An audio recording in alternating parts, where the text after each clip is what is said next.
குடியரசு தினம் முன்னுரை. இந்தியாவின் மிக முக்கியமான தேசிய நாட்களில் குடியரசு தினமும் ஒன்றாகும்.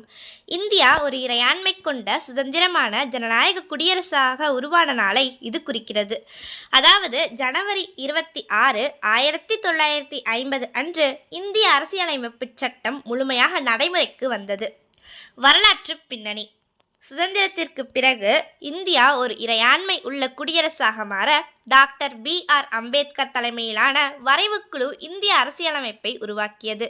இந்த அரசியல் அமைப்பு நீதி, சுதந்திரம், சமத்துவம், சகோதரத்துவம் போன்ற அடிப்படை கொள்கைகளை நிலைநாட்டுகிறது. குடியரசு தின கொண்டாட்டங்கள். டெல்லி அணிவகுப்பு. தலைநகர் டெல்லியில் ராஷ்டிரபதி பவனிலிருந்து இந்தியா கேட் வரை நாட்டின் கலாச்சார பன்முகத்தன்மையையும் இராணுவ வலிமையையும் பறைசாற்றும் அணிவகுப்பு நடைபெறுகிறது. இது வெறும் விடுமுறை நாள் அல்ல, ஜனநாயகத்தின் வலிமையையும் குடிமக்களின் கடமைகளையும் நினைவுபடுத்துகிறது. முக்கியத்துவம். இந்திய குடிமக்களின் உரிமைகள், கடமைகள் மற்றும் இந்தியாவின் சட்டத்தின் ஆட்சியை இது வலியுறுத்துகிறது.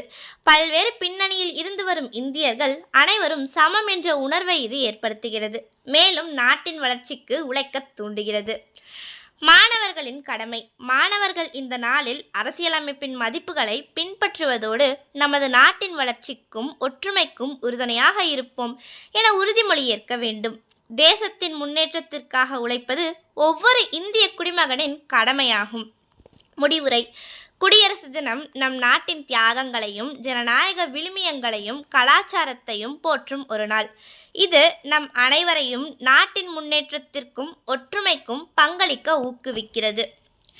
அடிமைத்தனம் தீர்ந்த நாள், மக்களாட்சி மலர்ந்த நாள், நம் பாரதம் குடியரசாக மாறிய பொன்னாள். அதுவே நம் குடியரசு தின நன்னாள்.